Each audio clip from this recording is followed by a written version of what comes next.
Musician Chris Dodson has been writing and recording music for over a decade. He tells me what he's working on right now for this edition of Quintin's Close-Ups. And if you haven't already, subscribe to my YouTube channel and like Quintin's Close-Ups on Facebook. And be sure to follow me on the Palmetto Network. Chris Dodson. Hey! Welcome back to Quintin's Close-Ups. Thanks for having me here. You're welcome. Yes, sir. Good to see you, sir. Likewise here. All dressed up sharp. Yeah, in the heat. Yeah, August. Yeah, in Charleston. And speaking of hot, I know that you've been busy with a lot of music. I know, too, that you've been writing and recording music now for the past 15 years. And it has the perfect sound that I just listened to that actually suits any style. Yeah. So what's new, what's now with Chris Dodson music? So I'm still performing 5 to 7 days a week, depending on the time of the year. With summertime, I'm usually playing every day. Wow. Because I'm doing restaurants, resorts at Wild Dunes. Yes. I'm actually trying to pay off a lot of the rest of my debt, which is my 2 car notes. So I'm taking as many gigs as I can. I'm working hard with gazelle intensity. And I'm doing a lot. Wedding season's coming back up at the end of this month. And September, October, it's going to be extremely lucrative and just all day events. I'm still teaching guitar lessons up here in my studio. Wow.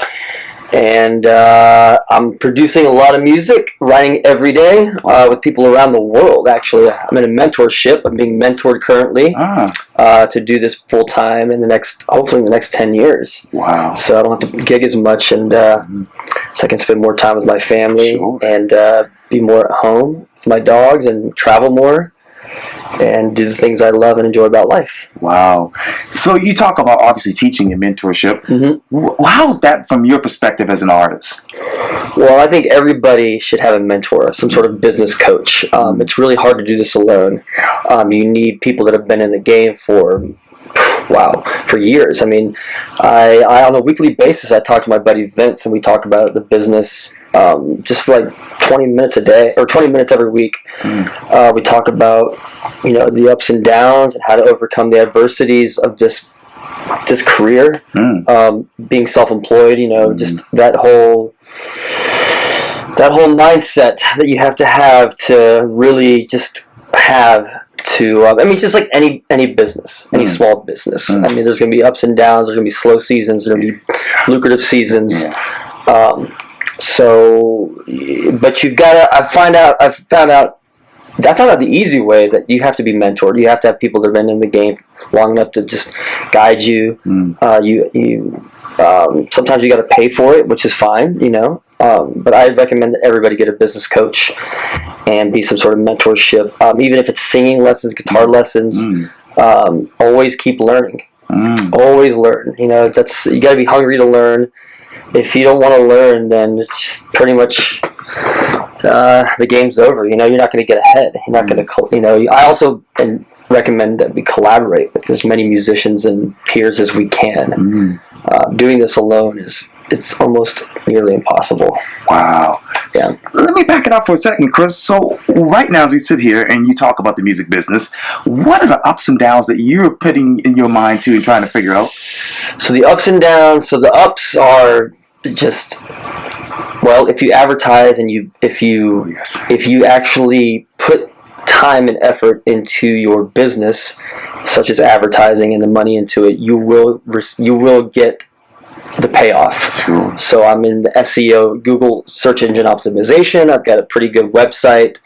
I'm advertising with Gig Salad, which is these businesses for these websites, these pages that help you. They're like mini agencies, basically. You get an email saying this person wants to book you for this event. I mean, it's not a sure thing every time, but you got to sell yourself. Life is a big sales game.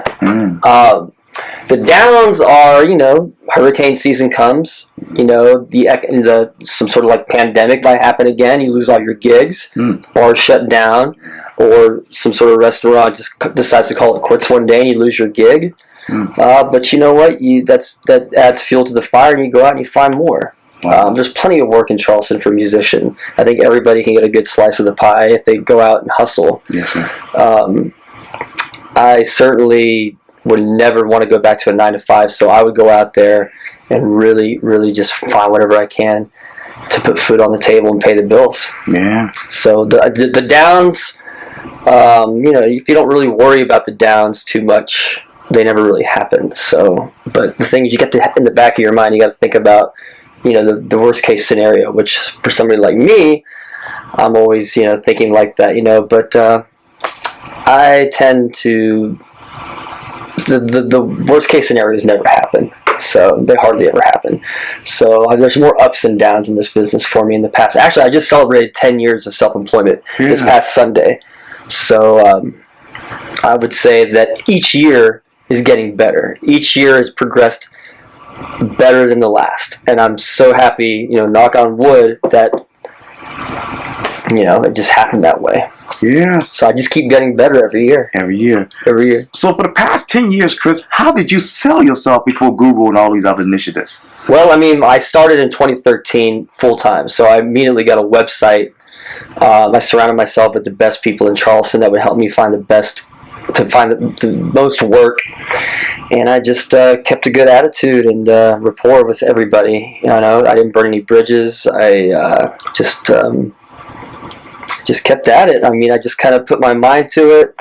I had no other choice. This is the life. This is what I have to do to survive. And so I each year I just kind of figured out, okay, this is what I needed to do. I set goals for myself, and I accomplished them.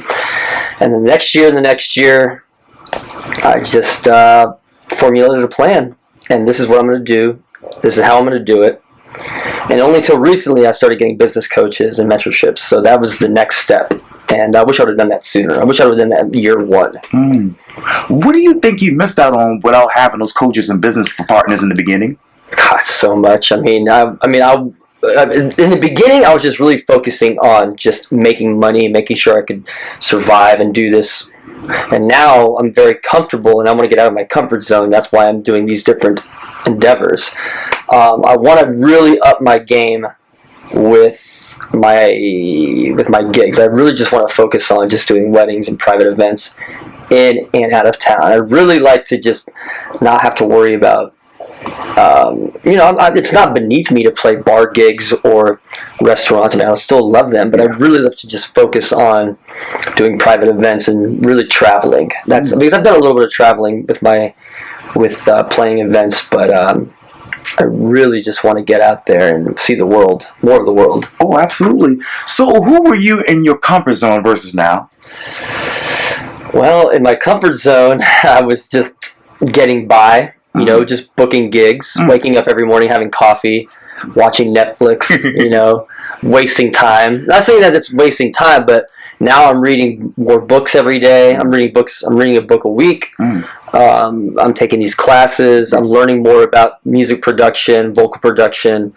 I'm really learning about how to just get better at being a human being. So back then, I was just really just a kid. I'm still a kid, but I was just really just learning and I was a pawn. I was a rookie. I just didn't know what to. I just really wanted to just get better every year. And how has obviously music and vocal production made you a better artist? Well, I'm listening more. I can hear things better now. In music, I can hear all the little details that the average person can't hear. Some of the sonic information, that the bells and whistles to the left-hand side, to the right-hand, things that are just panned. I got a better ear now. I got a better ear for harmony. I got a better ear for just any kind of production. If I'm doing a show with a group, I kind of give better suggestions on what we could do because it stems from these productions that I'm working on. Yes, indeed. And what else are you listening to when it comes to production? No Choice. Feeling, emotion. Sure. Emotion for sure.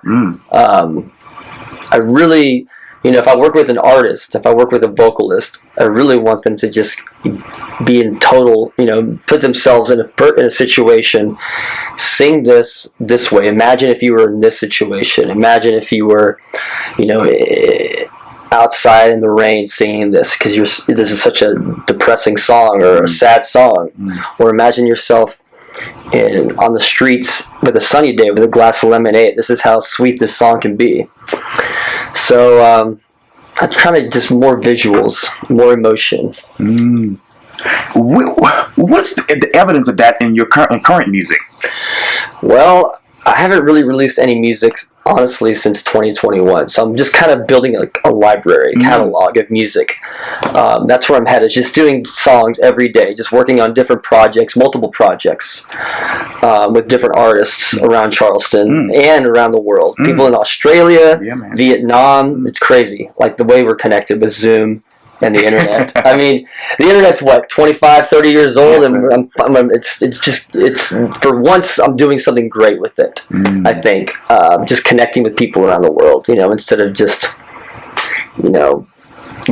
watching YouTube videos or using Netflix, right? Or just watching clicking on clickbait, or just scrolling up and down Facebook and Instagram, watching everybody else do well, So I just want to be pushed out of my comfort zone, and here I am every day in this studio. Yeah, it's an amazing studio. Thank you. Yeah, you're welcome. And Chris, let me ask you, when it comes to your catalog, which local and international artist matches your catalog and album? Well, that's the thing. I up until about 2 weeks ago, I wasn't sure what genre I really wanted to focus on, but I really like a lot of the pop acoustic artists like Ed Sheeran and Taylor Swift. I mean, John Mayer. I mean, that's the kind of music that I really want to just focus on and get better with. That's what I'm drawn to. That doesn't necessarily mean I want to pigeonhole myself into that style, but I think that's what I really want to focus on, is acoustic pop kind of style of music. And I've always loved that growing up.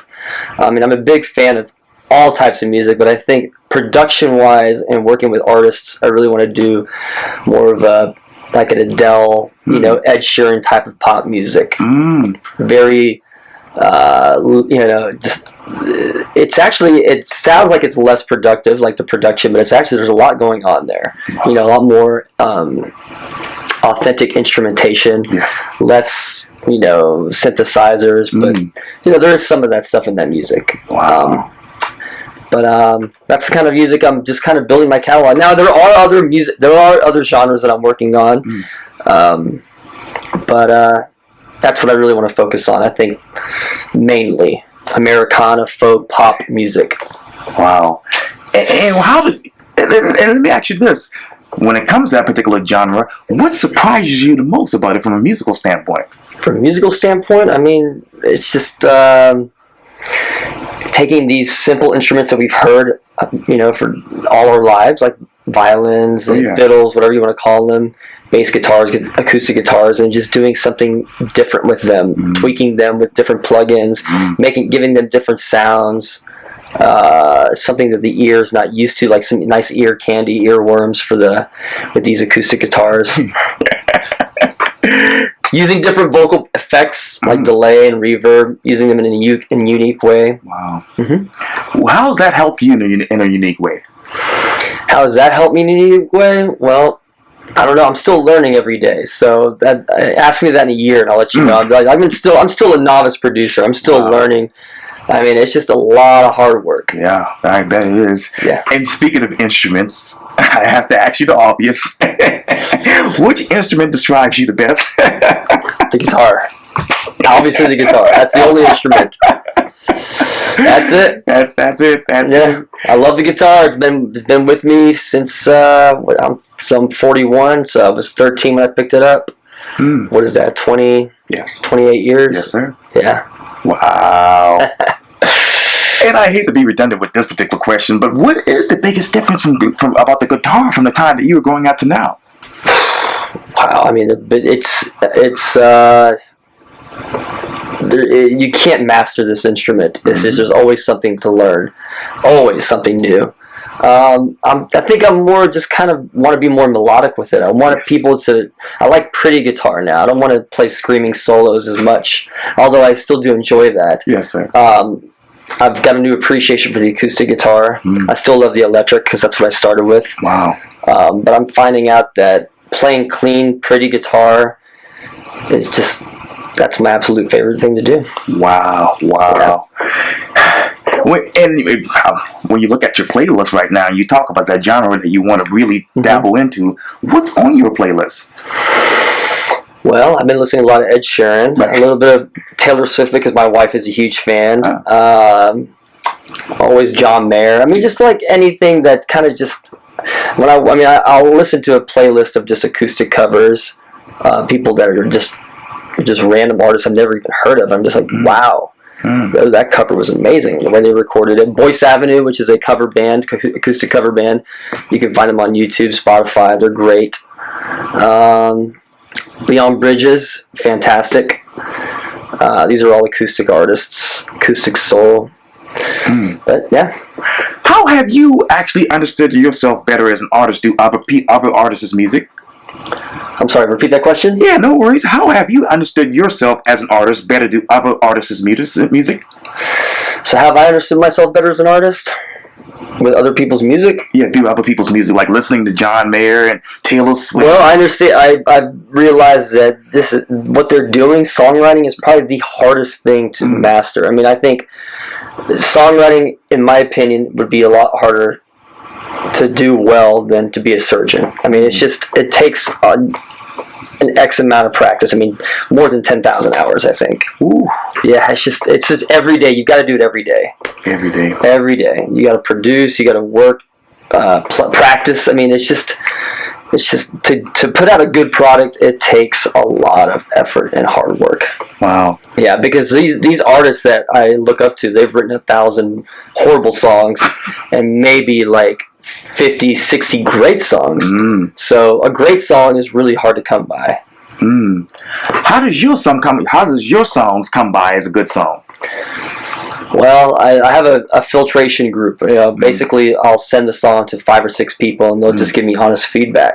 And they always do. And sometimes it hurts, but you know what? You got to get over that, and you got to take their notes, and you work with that, and then you turn that into a great song. And eventually, you try and do. The goal is to try and do 50 great songs a year. Now that might be, seem like I'm overdoing it there. I might overreaching that, but I think 50 songs eventually will be my goal, to do 50 great songs a year. Wow. Versus what I'm doing now is probably five great songs a year. But what I'm saying is, like, I'm doing a lot of good songs. Like, they're okay. They're not. But 5. I probably got 5 good songs in the 200 songs that I have, over here. Wow. Yeah. So out of those 200 songs, Chris, which one of those songs describes you as a person? That's a heck of a question there. That's a good question. I don't know. Let me get back to you on that one. That's a politician answer there. Yeah. That's a good question. I don't know yet. I don't know. Oh God. I'm sure there's every song has got some sort of part that I can relate to. Yeah. Let's just say that. Yes, sir. That's amazing. Yeah, thank you. Yes, sir. Well, D. Chris Dodson, thank you so much for your time, and welcome back to Quintin's Close-Ups. Thank you, Quintin. You're welcome. Appreciate you, man. Anytime. Thanks for having me.